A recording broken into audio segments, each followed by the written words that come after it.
Look around you right now. I mean, really, like, look around you right now. The phone that you're holding, the house you may be in, the apartment you may be in, the car that you're driving. You're currently living in the middle of a miracle that you once begged for. Like literally, like you probably prayed for a lot of the things that are in your life that you have currently right now. And you promised yourself that once you got here or once you got this, you'd finally be happy. Well, you're here. So why do you still feel like a failure? I mean, seriously, why do you still wake up with that hollow, not enough ache in your chest? Like once I get this, I'll be happy, or once I do this, I'll be thrilled. Like I'll be excited. Can I be your doctor for a moment? Can I be the entrepreneur's doctor for a moment? Like, you have a diagnosis. It's called destination disease. Destination disease. Yeah, it's a psychological parasite that's convincing you that your joy is always miles down the road. It's like in the next zip code or the next tax bracket.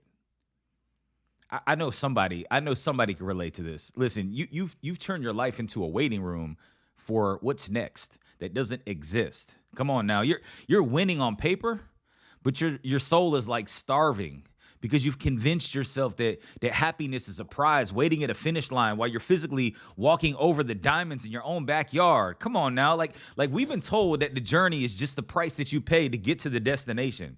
But I got to tell you something, that's a lie. And that's probably the biggest lie that you just cannot buy. The journey isn't the task. The journey isn't the tax, is what I'm trying to say. I get really passionate about this because I go through this. We're all human, y'all. We're all here trying to just become a little bit better every single day. But I just want to tell you that this journey is not the tax that you have to pay for the future, right? It's literally the destination. And if you can't find it, if you can't find like peace and happiness where you're standing, you're not going to find it where you're going. I mean, most of y'all are running on a hedonic treadmill. I talked about that a couple of videos ago, right? And you're sprinting towards like this horizon that continues to move every time you take a step. It's like a goalpost. Every time you score, the goalpost moves again.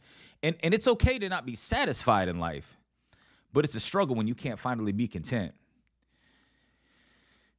In this video, I'm gonna give you the cure though.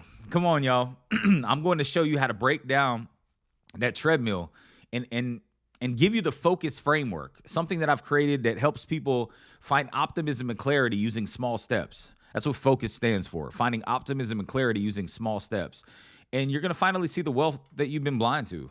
Like, I'm also gonna go into something that I read in a book recently called The Mastery of Love, where it's the same author that wrote The Four Agreements. A really good book. And it talks about how we all have this magic kitchen that we can generate and create all of the love and everything that we need inside of it, although we still go to others or things externally for food. And but listen, if you don't fix this lens right now, you're gonna be literally searching for this like world of fortune and only to die in poverty, while the man who bought his house or the woman that found a gold mine in their own garden, like literally. And I also want to go into the acre of diamonds. I don't know if you guys have. I see y'all in the chat, man. Let me pause for everybody here that's live, and let you guys know that welcome to the Perspective Pause. This is a weekly live stream that we do slow down so we can speed up. It's a place where we realize that we don't need a new life, we just need a new lens. And what's important now? I mean, that's the win. I always talk about if you woke up, you're winning. And in this video, in the end of this video, I'm going to actually go over something that's really going to change your mind forever. And but let's get into it, y'all. Welcome to the Perspective Pause. Here, let me let y'all know. If you're tuning in for the first time, please go ahead and like this video, subscribe to the channel, click the bell for notifications. If you do get some value from this, I do believe you will get some value from this. We will run out of time before we run out of value. And let's get into it. So anybody in the chat right now, I see you dropping rockets in the chat. Let's go, y'all. Come on, y'all. I see y'all. What's up, Greg? What's up, Mason? Listen, let's get into it. So the first thing I want to kind of talk about is because this isn't like something I came up with, right? This is actually something that's been done with research. And there was something called the Brickman study back in 1978, right? And this study talked about, it was Philip Brickman and some of his colleagues. They studied lottery winners, right? And people who had become paraplegics. All right, right? And the result really like shocked the whole world, because within a year, both groups returned to roughly the same baseline of happiness they had before their life-changing event. Lottery winners weren't any happier, and paraplegics were not as happy as they expected. This is called the hedonic treadmill. You run harder and harder, but you stay in the same emotional place. Science confirmed what Thessalonians, right, already told us. And in Thessalonians, I forget where it is in the Bible, and anybody that knows the Bible better than me on here, I'm sure they do. There's a lot of people that know better than me, but if you could drop that, Thessalonians, I don't know where the scripture is, but it says to pray always and to be joyful in all things. In Thessalonians, it says to pray always and be joyful in all things. In all things. Not be joyful when we get something. In all things. Even when we're going through something that may feel like a tremendous amount of suffering, it's actually a blessing, because we're able to connect with the suffering that Jesus went through to save our souls. Now, I'm not going to go that deep, and this isn't going to be a Bible study, but I may reference some things to the Bible, because obviously God had the greatest content, and everything is going to align with the real principles. So this magic kitchen, though, I want to bring this up, right? I think it's on my mind right now. And there was this book called The Mastery of Love by Don Miguel Ruiz. Come on, let's go, Chesco. I remember that. And he talked about, there was one chapter, and he talked about how like your kitchen is your internal world, right? So using this metaphor of thinking like think that you got a kitchen, right? You have this magic kitchen, and it's your internal world, but think about the kitchen, right? And it can produce all the love, all the joy, all the fulfillment that you would ever need. But when we believe that love and joy and fulfillment comes from the outside, we tend to open the door, the front door, right? Like to people and things that hand us food with conditions. So what am I talking about, right? So you got this magic kitchen, right, that can produce anything, right? But you have somebody at the door that's offering you pizza, right? But they're offering you pizza with conditions. They offer you connection, but they attach strings. They offer love, but requires performance. And when we depend on external sources for internal needs, we give away our power and wonder why we always feel hungry. It's like we have a kitchen to provide all the food that we want, but we still go externally for that love and appreciation and validation. And it's almost like if you live for the acceptance of others, you will die by the rejection of others. So if we could find a way to actually say, you know what, it isn't where I'm going to go. It isn't who's in my life. It isn't what I'm going to achieve. It isn't the goals or the vision that I have for myself. When I get there, I'll be happy. We should be happy that we get the ability to even pursue these things. Like, think about it like this, right? One day, you're probably not going to be as healthy as you are today. One day, you're probably not going to have just even the mind that you're going to have. I've been to like 75 funerals, right? Been in the financial service industry for over a decade, been to a lot of funerals, helping people with retirement planning, life insurance, and those types of things, right? And through that process, I was blessed to be able to go to multiple funerals. And why would you say that's a blessing to go to funerals? Because every single time I left one of them, I actually had a different mindset. Okay, so what's that mindset, Chesco? Well, the mindset, and it's something that actually I came up with. I'm working on my book right now, and I call it funeral juice. I know that sounds kind of weird, right? Funeral juice. What is funeral juice? Well, it's basically the thing that you get to take with you. It's almost like, you know, if you go to a party and somebody gives you, you get the prayer cards at the funerals, right? Or the viewings and things like that. But it's like if you go to a party and somebody gives you a gift bag, I feel like you go to a funeral and you do get a gift. And it may sound crazy, but adversity is a gift. It's just wrapped in sandpaper, right? It's another conversation for another time. But let's just say that you go to a funeral and you get this gift, and it may be this gift of adversity, right? but it's kind of like this reminder that you carry with you.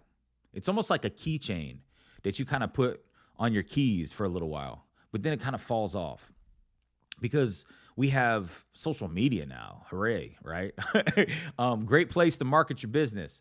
But just about everything else besides marketing your business is pretty fake. And we tend to go to this place that we think that, we're going to look at what's going on in the world, but social media is completely fake. I mean, to the point where people are showing up more based on their performance or who they want the world to see them as. And then those same people are actually taking in judgment from people that they probably will never meet or even care to know anything from. So I'm going to get into that in a minute too, because I think that that's really important to talk about. It is because that's kind of like one of the symptoms of destination disease, right? So we got different symptoms here, right? And so kind of going back to what I was saying, that once somebody passes away in your life, right, you start to realize that you build a different relationship with time, but for a short period. And then the world reminds you that, hey, listen, nothing's probably going to happen to me. So I'm going to continue to keep pursuing what I'm pursuing to be able to say that I'm going to attach my happiness to the thing that I'm pursuing instead of attaching my happiness to the pursuit. The pursuit of happiness, right? One of the greatest movies of all time. Will Smith and his son goes through a tremendous amount of adversity to continue to keep trying and continue to keep working hard to finally get to a place where he feels like he's fulfilled, right? He's gotten where we needed to go. But I will say the title itself is a little misleading because the pursuit of happiness is the pursuit of actually going to a place, person, thing, accomplishment, goal, setting, something that's going to happen in the future. And once I get there, I'll be good. But you're already somewhere that you said, when I get there, I'll be good. Let me repeat that. I don't know. Let me see if you can catch this. Is that a lot of us are attaching our happiness, our feeling of joy and love and appreciation to something in the future, but something we currently have, we actually tied all those things to from the past. There's something in your life right now that you have that you said, when I had this, when I achieved this, I would be happy. But now it's not good enough. Why is that? Because we're tying our happiness to the pursuit of happiness. Well, no, we're not tying ourselves to the pursuit. Like that's the goal, is to tie ourselves to the pursuit, to be able to wake up every single day. I mean, I don't know if you know this, but if you go to an app called worldmeters.info, you can see how many people woke up today. You can see how many people didn't wake up today. You can see how many people were born today. You can see everything across the world as far as all of the numbers and all the demographics to how many people are not going to make it throughout the course of the day today. And when you think about that, right? Well, when you look at the numbers, it adds up to about 150,000 people every single day. So 150,000 people won't get the chance to see today, but you did. Is that a blessing?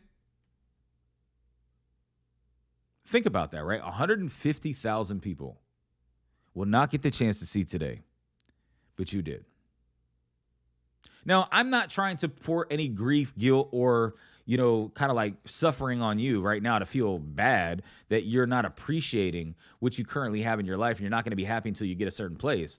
I'm trying to give you some fuel to let you know that you're already winning. Because too many times do we feel like we're losing because we don't adjust our focus to see that we're winning. I pray in this video that I help you with this. So, all right, let's get to it. Anybody getting any value from this? Drop some rockets in the chat. If you're not subscribed to the channel, subscribe to the channel. There's somebody that needs this information, and we're going to get into it. We're going to keep going here. So what's important to me is to kind of let you know that there's a framework also to help you with, right? There's a framework. And I talk about adjusting your focus all the time because we don't experience life. We experience the life that we focus on. right? We don't experience life. We experience a life that we focus on. I believe Tony Robbins has said that, and he said it a lot. And it's stuck with me to the point where I believe it and the point where I actually apply it in my mind now. So I created something, though, called the focus framework that's in alignment with that, right? And there's too many times are we thinking about something in the future that once we say, hey, when I get this, when I go here, I'm going to be happy. But we're in our head when we're doing that. And if we stay in our head, then we're going to feel like we're dead. So the F in the focus framework stands for find your fingers, find your toes. What are you talking about, Chesco? It means you got to get out of your head. It means you have to get out of your head. So what I like to tell people is snap your fingers and wiggle your toes a little bit. You'll start to feel that there's actually, you're present for a moment. And when you start to come out of your head, you start to get to a place where you're like, I can start dealing with the situation that I'm dealing with right now. I can start looking at things a little bit differently. Because again, as we know, that you can't really change your life until you change the way you look at things. And you don't need a new life. You just need a new lens, right? And so then you go to the O, which is how to turn an obstacle into opportunity, right? And I'll make this simple. It's only one question. There's only one question really that can really help you turn any obstacle into an opportunity. It's just the factor if you want to ask yourself this hard question. Because hard conversations improve situations. So it's a very hard conversation because it's the one you have to have with yourself. Ask yourself this question. Why is what I'm going through right now, and why is this obstacle right now a good thing? Why is this a good thing? What is happening in my life because of this obstacle, and what opportunity is being created because of it? Because anytime something that you want in life has to be achieved, you have to kind of take a look at where you are. You can't walk through a new door until you close the last one, right? And we end up in this how do I say this? This hallway. There's like this hallway that we feel where we're stuck in the middle, right? And it's like, man, I don't want to go back and look at my past because I'm not my past, right? We start working on ourselves in personal development, and all we tend to do is kind of look at the past and look at the flaws. But here's where we need to pause. Come on now. Here's where we need to pause, because like when you're looking at your past, right, you don't look at it in a way to say, hey, that's what made me who I am. You look at it as a way to just say, you know what? Those are the things that I've learned about myself, and I'm going to let them go so now I can grow. So when I look at the new doors that I walk through, you're not going to walk through as the same person, right? But you can't walk through a new door if you still have your hand on the old door handle. I always like to say, man, we pray to God to open and close doors for us, but we fail to take our hands off the door handle. You can't continue to tell God, hey, God, help me get here and help me get there, when that causes you to actually have to let go of the door handle. You have to pray for what you want, then go after what you prayed for. Hopefully that makes sense to somebody. Yeah, I see y'all in the chat. What's up, Ian? What's up, Salute Fit? What's going on? Jose, what up, bro? Come on now. We got Kicking It with Mr. Smith in here too. Let's go now. I see y'all. Jose, what up? Hey, so kind of getting back to this, right? Then you go to the clarity. So I'm giving y'all the focus framework, which will help you kind of see that you're winning when you feel like you're losing. Because I think that what happens when we have destination disease, we're tying our happiness to something in the future, but we're not taking a look right now, being present and understanding that it's not the journey is the price that we pay to get to success. And its journey is truly the destination and truly is the mindset. Once we change our mindset, we see that we're actually successful already. Because if you woke up, you're winning, right? So we got F, find your fingers, find your toes. We got O, turn an obstacle into an opportunity by asking, why is this a good thing, right? Now we have clarity. Clarity. We got to get clarity, right? You know, the only way to really get clarity in a lot of these types of situations is to zoom out. You got to get out of the forest so you can see the trees, right? So what do you do with the clarity? How do you get clarity? Well, you're too close to the picture, right? Most people with destination disease just has a perspective problem, not a circumstance problem. It's not your situation that's defining you. It's how you're viewing the situation that is. The situation is revealing you to yourself. You're not the situation. Where you are is not who you are. It's just a reflection of the decisions that you've made from yesterday, last month, last week, last year. It's not a circumstance problem. It's a perspective problem, right? So we got to zoom out. You got to step away from it. Sometimes you got to stop talking to the same people that you talk to. Sometimes you don't need to talk to anybody. Sometimes you just need to open up the Bible and start reading the Bible, and then the Bible starts reading you. Sometimes you just start actually just going on a walk by yourself and asking yourself some hard questions. If I separate myself from this, can I see better? We don't owe anybody anything. Like, just letting you know that, like, we don't owe anybody anything. Like, if you got to step away from a certain group of people, a networking group, a mastermind, once you realize that you become so like heavily codependent upon your environment that you feel like obligated to be somewhere, that's a really that's a symptom of destination disease. Right? Because then you start opting in. And trust me, when we come to personal development and business development, you definitely want to network with other people. But in this day and age, people have so much information that they've taken the information to create persuasive communication to then tie that to some compensation. Right? And what do I mean by that? Right? I mean more or less like, if I'm able to communicate to you that if I show you how to do something, your life is going to change forever financially, and I can get you to believe in that in a certain way that causes you to feel like it's the only way that you're going to be successful, you're going to do it. And that's what they're teaching out here. Now, granted, some people take people's money, but then they take them nowhere else. Now, some people have some great fulfillment, and they're passionate about what they do to the point where they've attached it to their purpose in life, and they know that God is watching. Not like what you hear on those people's podcasts sometimes when they're like, hey, when I die, I want to hear well done, good and faithful servant from God. It's like, why can't we hear well done and faithful servant now? God is here. The Holy Spirit is inside of us, the same Spirit that rose Jesus from the dead. So, I don't know why we're waiting. It kind of coincides with that whole, I think it's in the end of the Bible where it talks about we don't know the time nor the date when Jesus is coming back, but we act as if we still got some time. Like he's going to come back, but it's not going to be like later today. So, I still got time to be able to improve my life to, hopefully be, like I said earlier, 150,000 people didn't wake up today. I'm sure all of them didn't have plans for just meeting God today, right? And we're all going to be one of those numbers. Anyway, sorry, I'm not trying to get morbid. I'm just keeping it real. You got to build a better relationship with time. But you can't really do that when you're so overconsumed with an environment.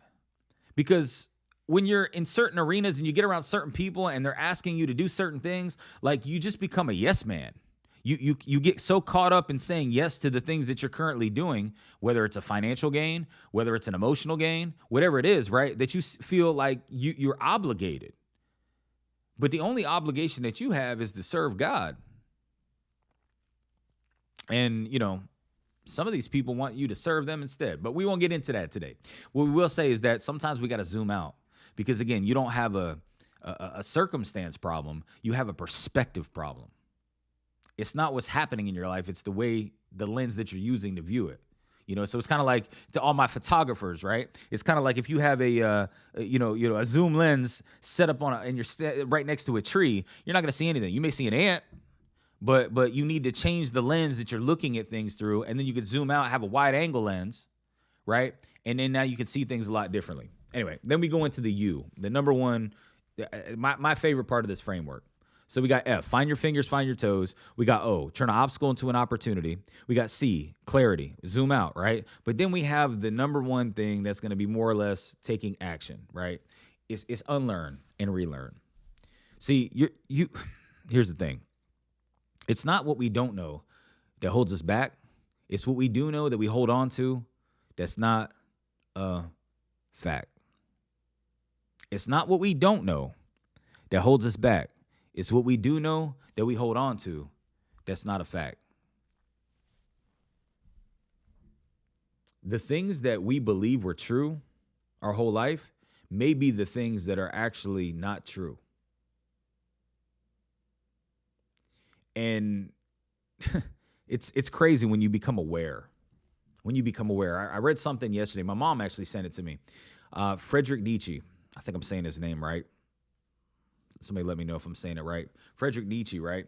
He said that once you become aware you start kind of like starting to isolate yourself a little bit more because you start to see how evil the world actually is. And we're starting to see that exposed now in real time, right? And you start to see how evil people's agenda is. And you start to see how this world is full of lies. Everything is like built on lies. And you start to just say, man, I don't know if I want to associate with people anymore. Because once you start to become aware, you can see some of the things that people do that sometimes they're not even aware that they're doing themselves.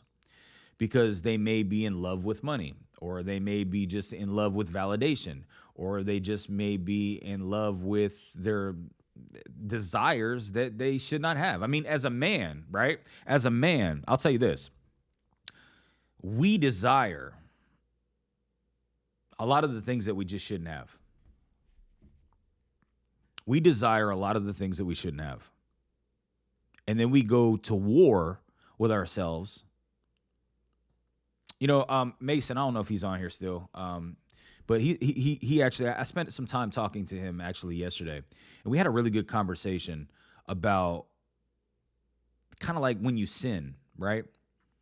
That every time you give in to sin, it's like you're putting Jesus back on the cross. And there was an issue that I had for about 30 years, right? I don't know if I'll get too into it in this video, or else I'll go off track. But overcoming that was only because I was able to build a stronger relationship with Jesus, and knowing that if I were to give into my flesh, not deny myself and pick up my cross, if I were to actually get to a place where I built my relationship, it's in Ephesians, right? If you go in the Bible, there's something called the armor of God, right? And it's in Ephesians, and it talks about like preparing yourself for the world, because like as evil as this world is, like you're not going to overcome the world by yourself. Like you can't overcome your temptations by yourself, whether your temptations are lustful, whether they're prideful, whether it's, it's greed. And I think a lot of our destination disease is attached to those things, right? It's something that we want. Do we want sex? Do we want money? Do we want, drugs? Do we want jets? Do we want $1 million in a day? Do we want, a marriage with a bunch of children? What do we want, right? It's like once we get there, we'll be happy. But I think Jesus was telling us to be joyful in all things. Like we already have enough right now. So if we are in a season now where we think that we're attaching our happiness to somewhere in the future, I hate to say this, but it's like we're all reading the Bible and actually living the opposite. It's like we're all reading the Bible and doing the opposite. Like, and that's awareness, right? When you really become aware and like, I know I shouldn't be doing this. I know I'm not supposed to be doing that. It's all right. It's okay. Jesus will forgive me. And hopefully when I die, he'll still say, well, good, well done, faithful servant. Well, bro, what if that's like 5 o'clock today, right? I mean, let's face it, right? Like, do you really believe that this is temporary and we're going to, I didn't mean to turn this into like a Bible study, but these are the things that are going on in my life right now. I'm learning how to overcome them as a man, right? And I think about who I was 10 years ago, and I didn't have this awareness. The only thing I had was a lot of depression, a lot of medication, a 9mm sitting on a table, me wanting to go ahead and end my life. While I had 2 daughters that were 7 and 8 years old looking up to me for some stabilization. But I was too soft and too worldly to be able to just turn to Jesus and turn to God and turn to self-development and be able to look myself in the mirror and take accountability. And here I am on these videos wanting to do 2 things for y'all. Number one, these are for my kids, because one day I will not get here. Like what I'm telling you, I really believe. Like I really live that. I really believe that tomorrow is not promised, and that's why I'm here every single Wednesday. I'll be here for 5 years. I made a commitment to myself to show up on YouTube for 5 years. This is the 16th video in a row. And I'll be here for 5 years. And what's interesting is that I know that over that course of time, hopefully I had dropped enough value and wisdom and knowledge that I've learned from my mistakes in life. Because we only learn from 2 ways, right? Mistakes and mentors, right? Mistakes and mentors. And so for me personally, I want to be able to leave information to my children because I won't be here to help them, right? I don't know about y'all, but like when you really think about it, Wouldn't it have been cool for our great grandparents to have a YouTube channel dropping the knowledge and wisdom that they gathered from their lives?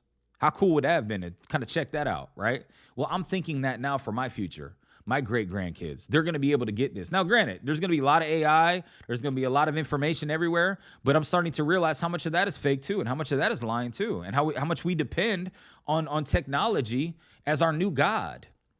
And it's not good. So anyway, I'm getting sidetracked. But what I want to say is this, right? When we know that we've become aware of things, it's hard to fit in anymore. I'll be honest with y'all. Like, I don't have a lot of friends.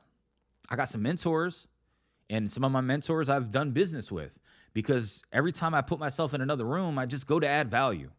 I don't go to take from anybody. Like my boy Jose said, I don't know if you're on here still, but I don't know, it's like I show up to serve. I don't show up to be seen. I show up to serve. I don't show up to be seen. And it's like the fastest way that we're ever going to kill our dream is that we eliminate the fact of showing up to serve, but we only focus on the fact of wanting to be seen. And that's an internal issue. That's an identity issue. And one of my mentors, he says it all the time. He's like, we don't, understand how powerful and who our real identity is in Christ, because we're too focused on our lie identity instead of our identity. And what is our lie identity? Our lie identity is all of the lies that we tell ourselves who we are, that other people may say about us. But there's sometimes that like we get into a place, oh, what's up, bro? You're still here. Let's go. There comes a point in time where we take a look at ourselves and we say, am I really showing up in the arena to be there for others? Or am I really just showing up because I have something wrong with me that I'm trying to go feed into, right? It's like this ego thing. And we definitely all have flaws. Definitely. And the more you work on yourself, the more you see that's wrong with you, right? But it's like we have to be very careful with that, with personal development and even business development. And just know that as we're working on ourselves, if we're repenting, which is the key to everything, right? Is once you're repenting, that's when you start changing. And you have to get around other people that don't want to make the same mistakes and do believe that Jesus died for our sins and do believe that we don't want to put Jesus back on the cross to fuel our little bit of fleshly temptations. I mean, think about that. You ever watch The Passion of Christ? I mean, we know what happened, but go watch The Passion of Christ and tell me the next time that you feel like, this might be graphic, but I'm just keeping it real. I mean, this was me 10 years ago. Next time I feel like masturbating and I don't want to, but I'll go to give in. I gotta relive the passion of Christ in my mind and say that I'm going to do that. And now he's got to go back through that for me to be forgiven for that. That may be a little graphic, but I know somebody needed that. But that's what I do now. I align myself to know that my fleshly temptations and the things that I want in life in this very moment are usually the things that I shouldn't have. And that's what the world is throwing in front of us right now. Money is wealth, is what people are telling us. It's not. Wealth is the breath in your lungs. Wealth is the people that love you. Wealth is the ability to learn today. Knowledge, wisdom, guidance, mentorship, helping others, serving others, going and feeding the homeless. Wealth is having the ability to put on some good running sneakers and go for a run. I think we're just overconsumed with the fact that everybody looks so perfect that we forget that Jesus died because we're all imperfect. And the further and the closer, not the further and the closer, the more that we attempt to become perfect, the more that we are trying to disrespect what Jesus did for us, because he died because we wouldn't be perfect. Anyway, I don't know. All right. There's other things I wanted to talk about. So I wanted to get into a story and tell you guys a quick little story, right? Because it's basically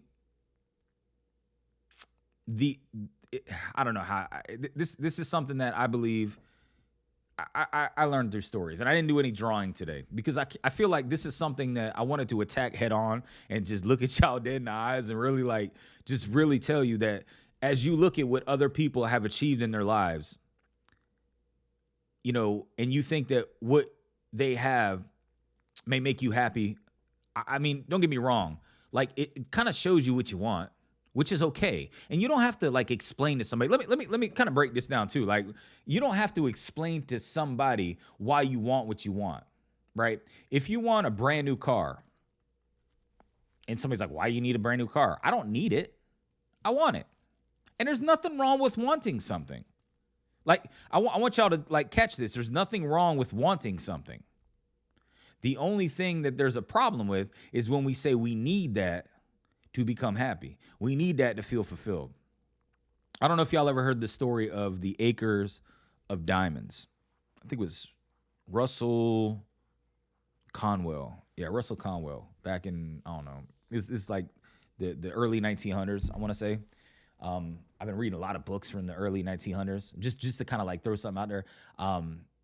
I don't know if y'all read like older books. Like I know a lot of people read like Think and Grow Rich, but there's a lot of books during that time or even like 50 years before that everybody started to really kind of go deeper into the Bible and understand that like the things that were in the Bible are actually real. Like they really work, right? And people wrote personal development books on the way that you think.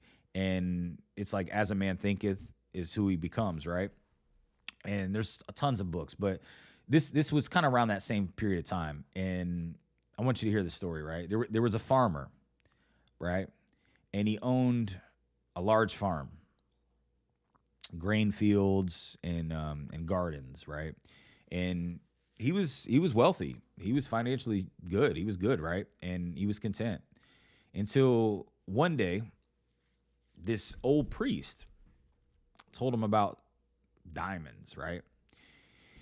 And the priest said, if you had a handful of diamonds, you could purchase a whole country. So suddenly, the farmer, right, he felt poor.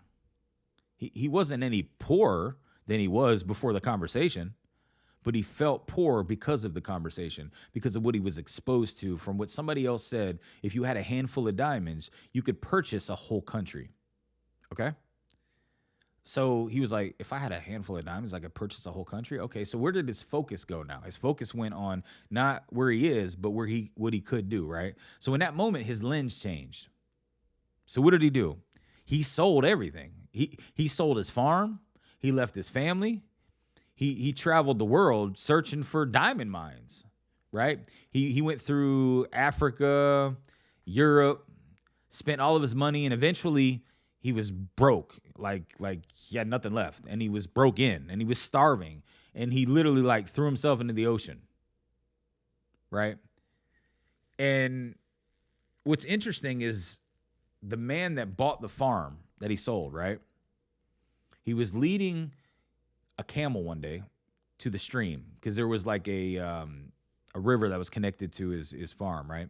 And so it was leading to the stream in the backyard one day and down to the stream through the farm, right? And he noticed that there was a flash of light in the sand, right? Like in the sandy area by the stream. And he reached down, he pulled out this black stone it was kind of like broken, right?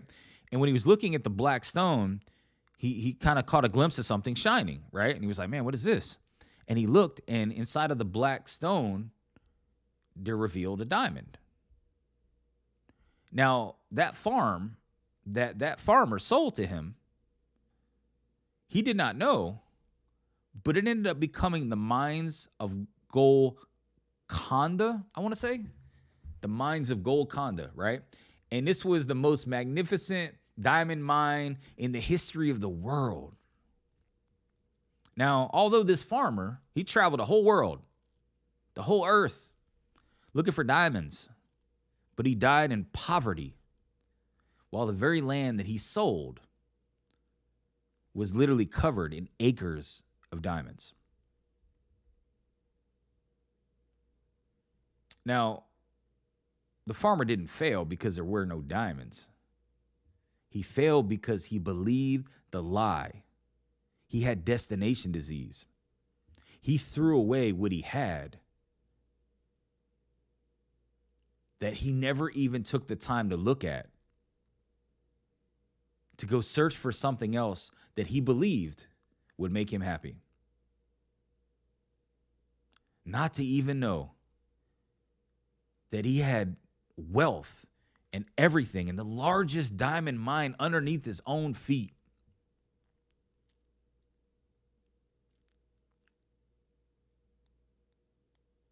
The grass is greener on the other side. No, the grass is green where you water it.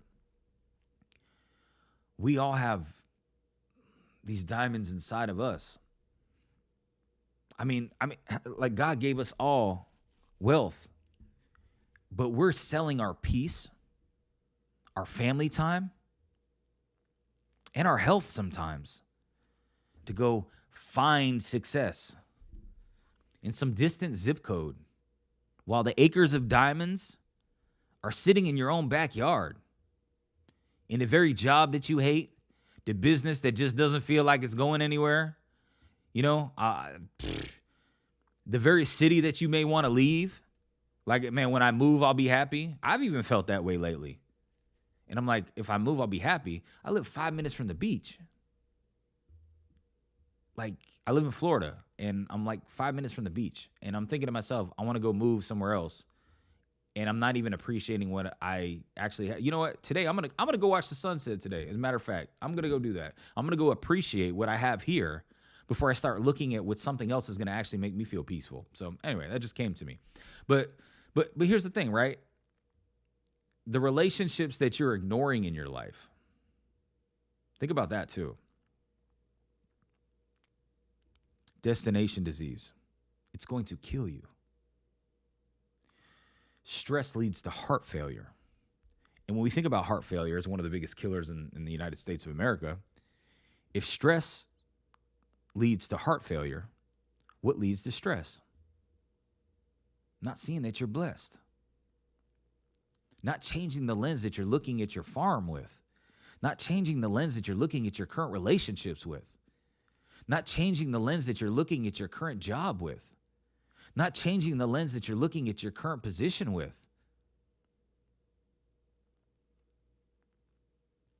Again, it's like the O in the focus framework. Why is what I'm going through a good thing?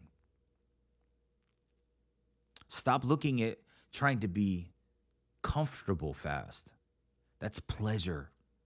And again, as a man, it's probably a desire to do something that we shouldn't do. You go get a new car. It'll probably make you happy for a little while. But let me ask you guys a question. What do you have in your life right now that you once said to yourself, I can't wait to get that. It's going to make me happy. And you were happy for a short period of time, but now you don't even have that same feeling that you had when you initially wanted it.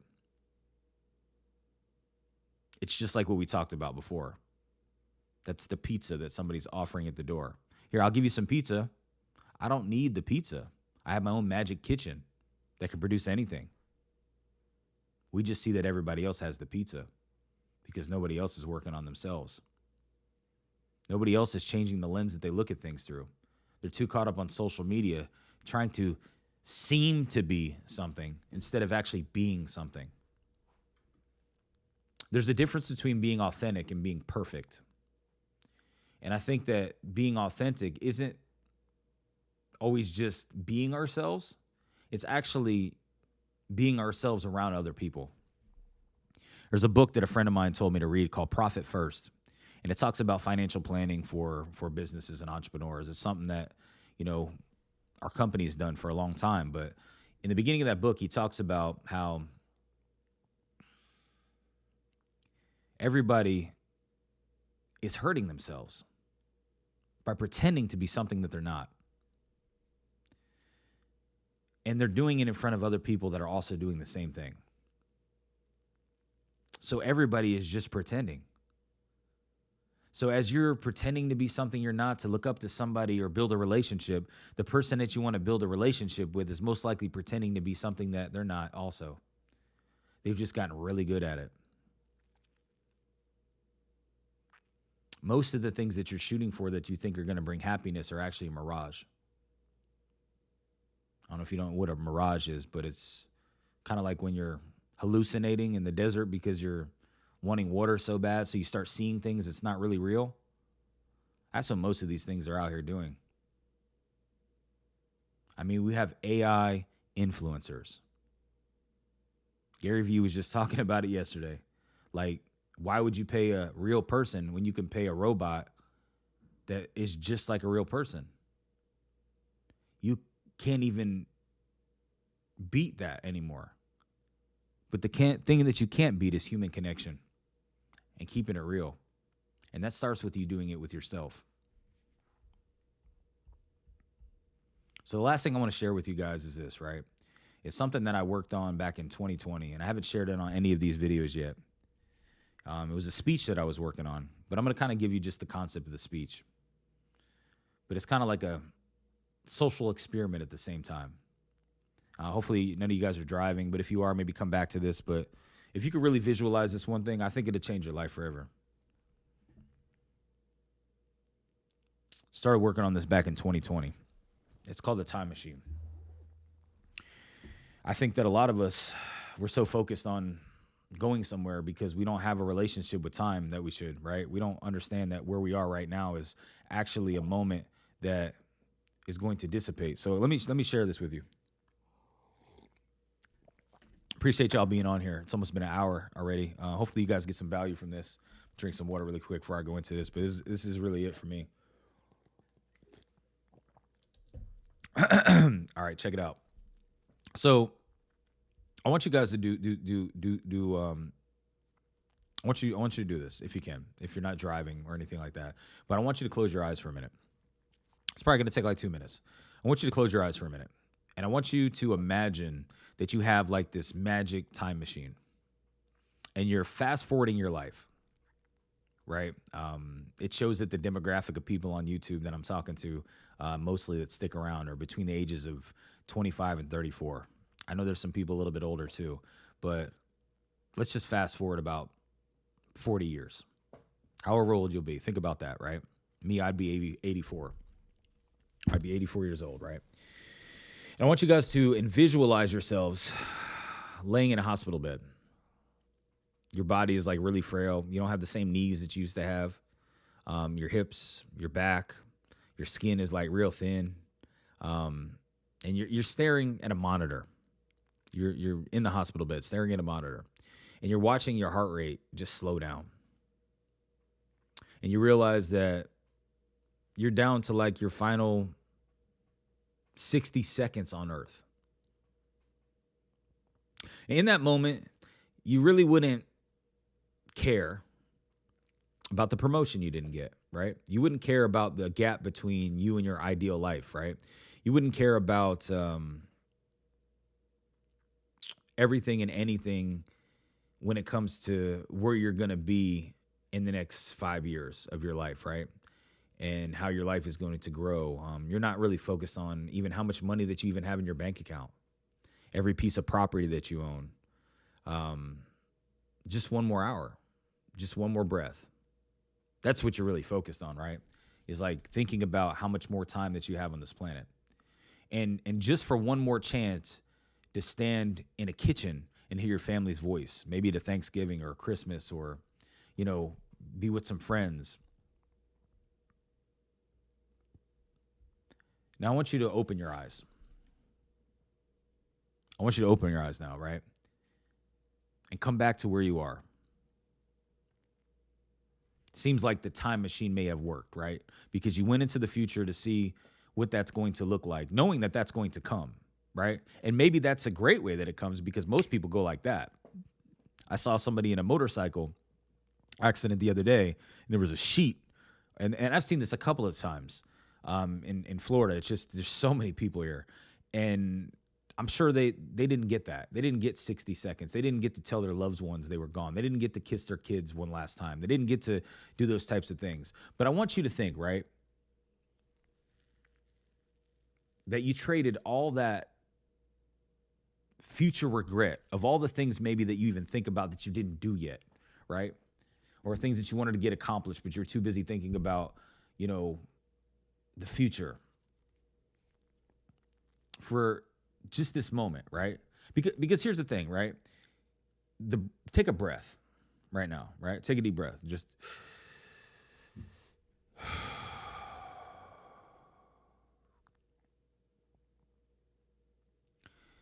that would be the miracle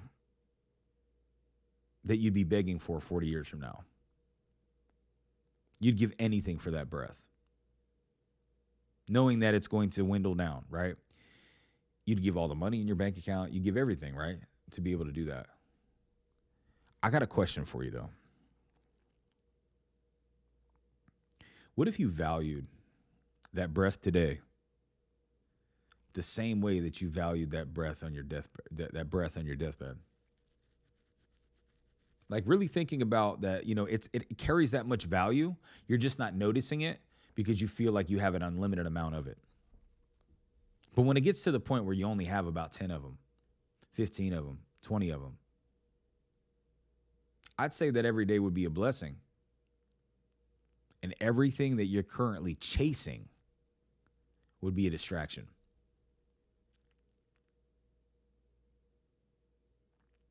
You know, I heard this, I don't think it was Confucius or somebody that said this. They said that we all have two lives, and the second one starts when we realize that we only have one. This could be your flip the switch moment for you shooting for a destination in your life, thinking that when I get there, I'll be happy. I was telling a client the other day, I didn't have all the answers when it came to Valentine's Day. I wasn't able to experience Valentine's Day this year with a significant other, single. And I told him, I said, you know, I don't ever want to take advice from somebody that I wouldn't trade places with. So I wouldn't take relationship advice from me, right? But I would say this. I did say this. I said, you know what I can tell you, though, is that I can tell you exactly what not to do or what to do to become single on Valentine's Day. And he was like, wow, you know, and it hit, right? Because I'm speaking from a place of mistakes. So I told him, I said, you know, what's one thing that you could tell your spouse today that you rarely ever tell them? What's one thing that you can tell them about them that maybe you just really appreciate with them, that you never mention it to them? That you never show them the value that they have in your life? Because we take it for granted that people are just going to be around us because our presence is a present. Well, so is theirs. And if you have a significant other in your life, if not, friends, family, parents, children, take the time today to take your focus off of this zoom lens of the future of where you want to go and where you want to be. And actually take a look at who's around you right now. And know that the journey is not the tax that you pay for the destination. The journey truly is the destination. You're here right now. And there's a good chance that you got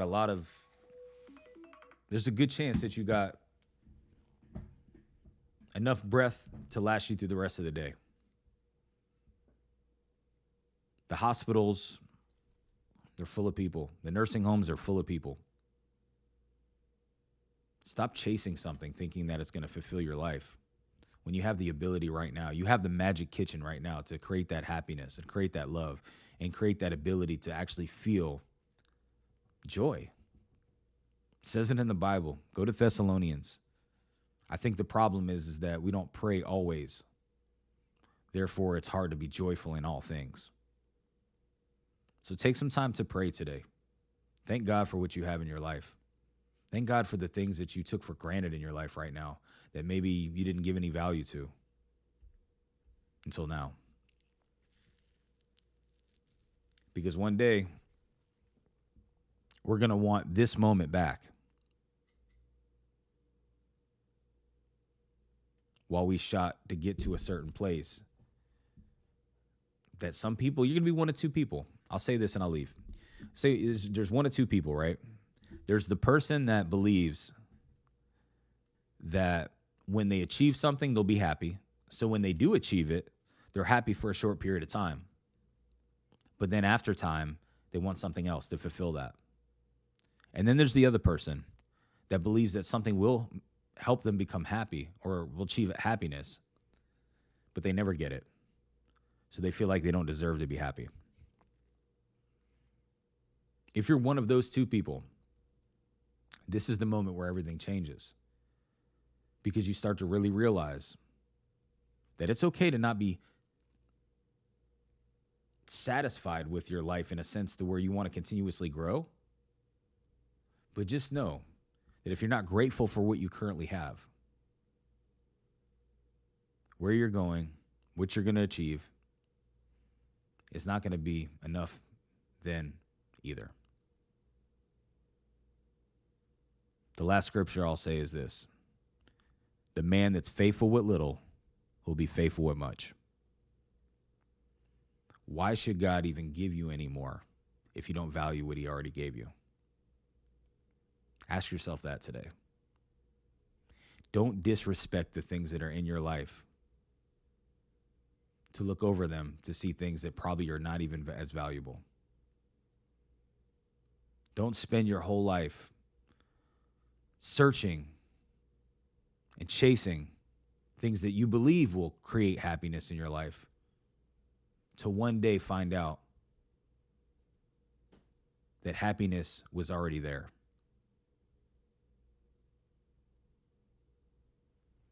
I pray this video gave y'all some value today, man. This is a perspective pause every Wednesday, 10 a.m. Eastern time. We come here to change our filter, because you don't need a new life, you just need a new lens.